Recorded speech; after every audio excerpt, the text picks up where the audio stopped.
Hello friends, नमस्कार। आपका स्वागत है इस वीडियो में।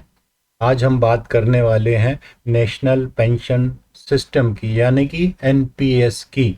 और ये एनपीएस सीरीज की पहली वीडियो होगी। तो फ्रेंड्स, चलते हैं आगे। भारत सरकार ने 1 जनवरी 2004 के बाद ज्वाइन करने वाले केंद्र सरकार के कर्मचारियों के लिए एनपीएस की शुरुआत की। मई 2009 को एनपीएस स्वैच्छिक आधार पर, यानी कि वॉलंटरी बेस पे, भारत के सभी नागरिकों के लिए इस योजना को खोल दिया गया। PFRDA pension fund regulatory and development authority को पेंशन क्षेत्र के लिए नियामक, यानी कि रेगुलेटर के रूप में नियुक्त किया गया। एनपीएस पर्सनल रिटायरमेंट अकाउंट्स पर बेस्ड है और इसमें पैन की तरह ही प्राण नंबर होता है। प्राण मीन्स PRAN, इसका मतलब होता है पर्सनल रिटायरमेंट अकाउंट नंबर। अगर आप अकाउंट एनपीएस में खोलते हैं तो आपको एक प्राण नंबर एलोकेट होता है और इसी प्राण नंबर पे ही आप सारे एनपीएस के ट्रांजैक्शन कर सकते हैं। और यही प्राण नंबर आपका यूज़र आईडी होता है इनकी सारी सर्विसेज अवेल करने के लिए, लॉग इन करने के लिए। मुख्यतः एनपीएस एक रिटायरमेंट प्लानिंग है और यह योजना सभी वर्ग के व्यक्तियों को कैटर करती है। एक रिटायर्ड व्यक्ति भी इस योजना का भरपूर लाभ उठा सकता है। यह योजना उन युवाओं या कर्मचारियों जो कि प्राइवेट सेक्टर में कार्यरत हैं या जिनके यहाँ कोई एम्प्लॉयर की तरफ से रिटायरमेंट की कोई योजना नहीं है, उनके लिए तो बहुत ही आकर्षक और उपयोगी है। इस अकाउंट को 18 वर्ष की आयु से 70 वर्ष की आयु तक कोई भी भारतीय खोल सकता है। एनआरआई भी इस अकाउंट को खोल सकते हैं। इस योजना के कई रूप हैं जिन्हें एक सीमित समय के वीडियो में समझाना मुमकिन नहीं है, अतः यह एनपीएस पर एक आधारित सीरीज होगी जिसमें कि आप सभी इस योजना को सरलता से समझ सकें और अपना निर्णय ले सकें। इस वीडियो में हम इस योजना के बारे में संक्षिप्त में बात करेंगे। एनपीएस में कॉरपोरेट, सरकारी कर्मचारियों और ऑल सिटीजन मॉडल कैटेगरीज वाले अकाउंट्स होते हैं।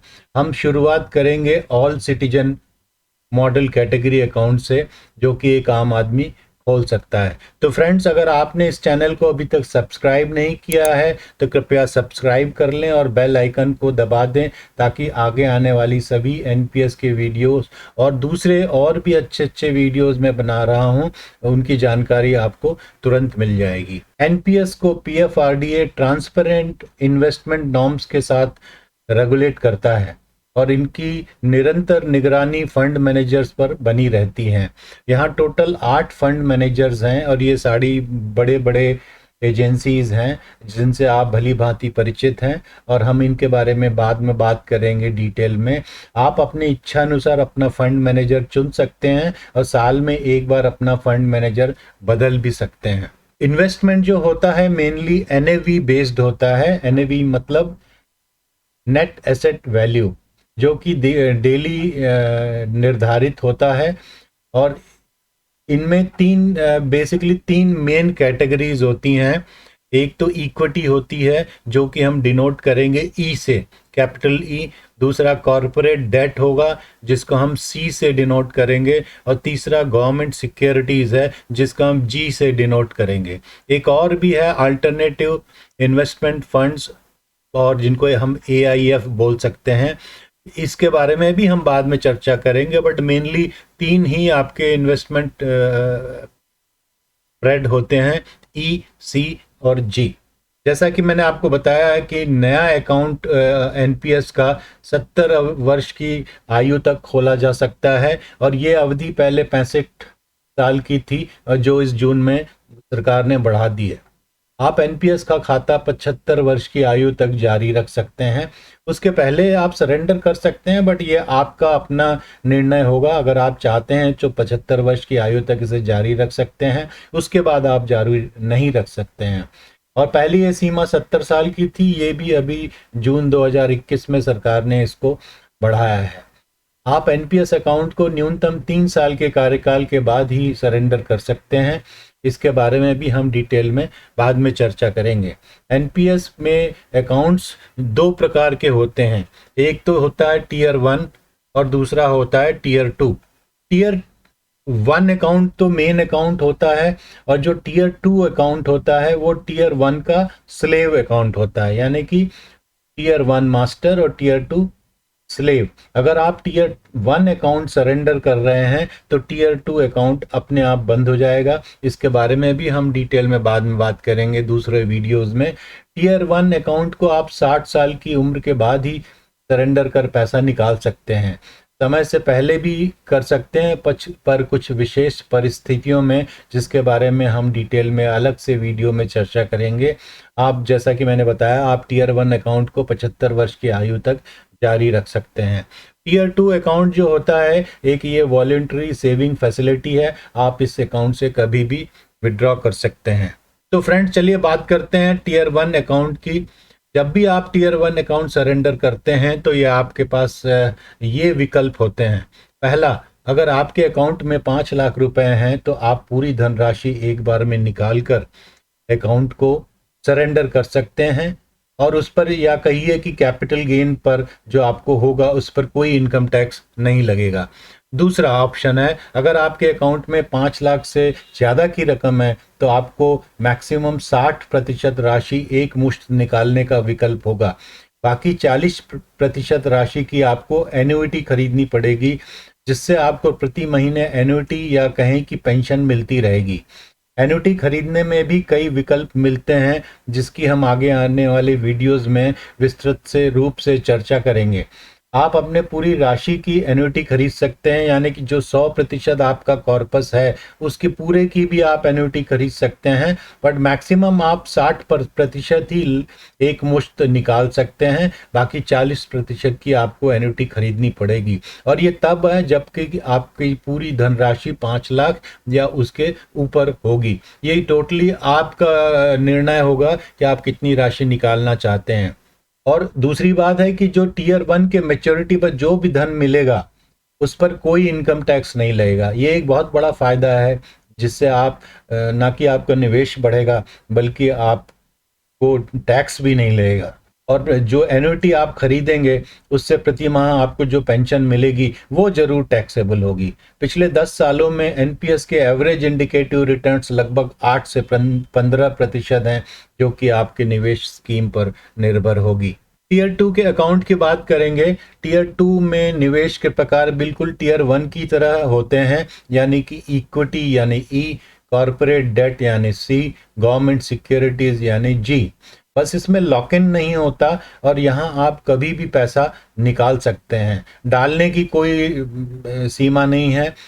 जैसा कि टीयर 1 में आप कभी भी पैसा डाल सकते हैं, टीयर 2 में भी कभी भी पैसा डाल सकते हैं, और टीयर 2 से कभी भी पैसा आपको निकाल सकते हैं। पर टीयर 2 में जो आपको प्रॉफिट या गेन होगा उस पर आपको इनकम टैक्स लगेगा। हालांकि इस पर कितना टैक्स लगेगा ये सरकार द्वारा स्पष्ट रूप से परिभाषित नहीं है। टैक्स एक्सपर्ट्स की राय के अनुसार 36 महीने से अधिक निवेश के लिए लॉन्ग टर्म कैपिटल गेन और उससे कम अवधि पर शॉर्ट टर्म कैपिटल गेन लगेगा, और लॉन्ग टर्म कैपिटल गेन में आप इंडेक्सेशन का भी बेनिफिट उठा सकते हैं। टीयर 2 अकाउंट में कोई एडिशनल एनुअल मेंटेनेंस चार्जेस नहीं लगते। आप सीधे टीयर 2 से टीयर 1 में पैसे ट्रांसफ़र कर सकते हैं। कोई मेंटेनेंस मिनिमम बैलेंस नहीं है, कोई एग्जिट लोड नहीं लगता। टीयर 2 और टीयर 1 में अलग अलग नॉमिनेशन कर सकते हैं। टीयर 2 और टीयर 1 में अलग अलग इन्वेस्टमेंट ऑप्शन और अलग अलग फंड मैनेजर भी चुन सकते हैं, और अपना अलग अलग बैंक अकाउंट भी मैप कर सकते हैं, यानी कि टीयर 1 में अलग बैंक अकाउंट अलग, और टीयर 2 में दूसरा।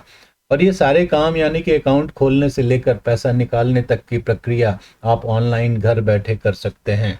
टीयर 1 में अकाउंट खुलवाते समय आपको मिनिमम 500 रुपयों का कंट्रीब्यूशन करना पड़ेगा। हर साल कम से कम 1000 रुपये आपको टीयर 1 अकाउंट में जमा करने पड़ेंगे। जमा करने की अधिकतम राशि की कोई सीमा नहीं है। टीयर 2 में अकाउंट खुलवाते समय आपको मिनिमम 1000 रुपये जमा करने पड़ेंगे, और यहाँ उसके बाद पैसा जमा करने की कोई बाध्यता नहीं है। यानी कि जैसे टीयर 1 में हर साल आपको 1000 रुपये डालने हैं, यहाँ ऐसा कुछ नहीं है। अगर आप एक बार 1000 रुपये से अकाउंट खुलवाइए और उसके बाद 250 या उससे अधिक आप पैसा जमा कर सकते हैं, नहीं भी कर सकते हैं। आपको कोई इसकी बाध्यता नहीं है। और टीयर 1 और टीयर 2 अकाउंट में जो अधिकतम राशि जमा करने की भी कोई सीमा नहीं होती। अब बात करते हैं एक सबसे बड़े फायदे की, जो एक हर व्यक्ति जो कि करदाता है इस योजना का लाभ उसको जरूर उठाना चाहिए।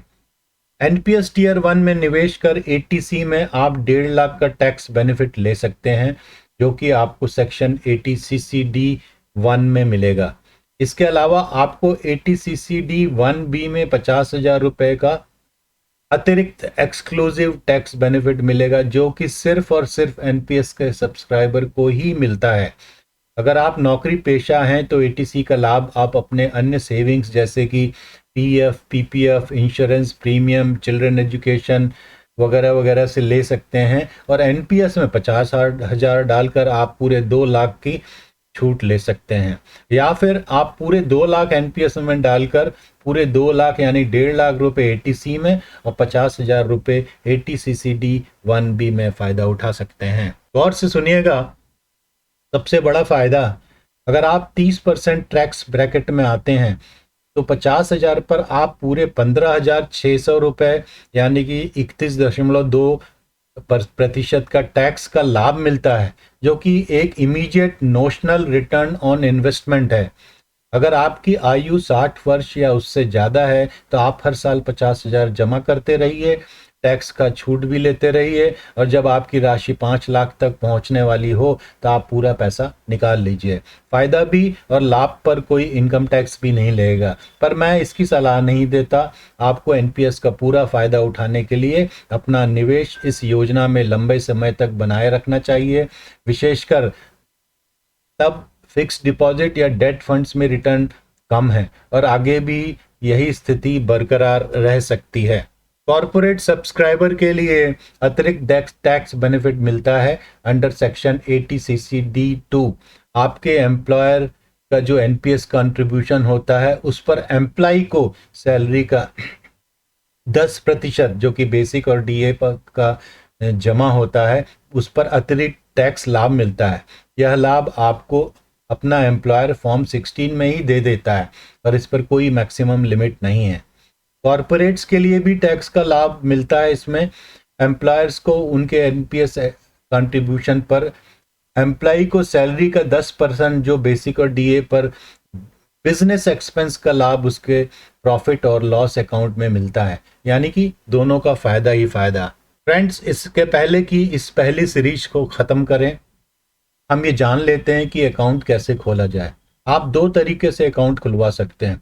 पहला, आप किसी भी पीओपी यानी कि पॉइंट ऑफ प्रेजेंस होते हैं जो कि बैंक्स हैं, आप उनके वेबसाइट पर जाकर या उनकी ब्रांच में जाकर खाता खुलवा सकते हैं। हालांकि जब आप पीओपी यानी बैंक या किसी इंटरमीडिएटरी के थ्रू अकाउंट खुलवाते हैं तो आपके हर निवेश पर एक रकम बतौर कमीशन देनी होती है, जो कि लगभग 0.25% होती है।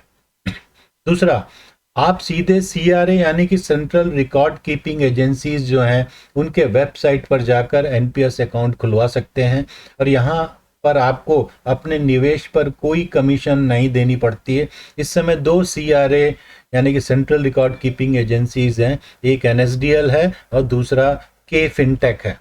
तो आप इनकी साइट्स पर जाके डायरेक्ट ऑनलाइन अपना अकाउंट खुलवा सकते हैं, आपको कहीं जाने की आवश्यकता नहीं है।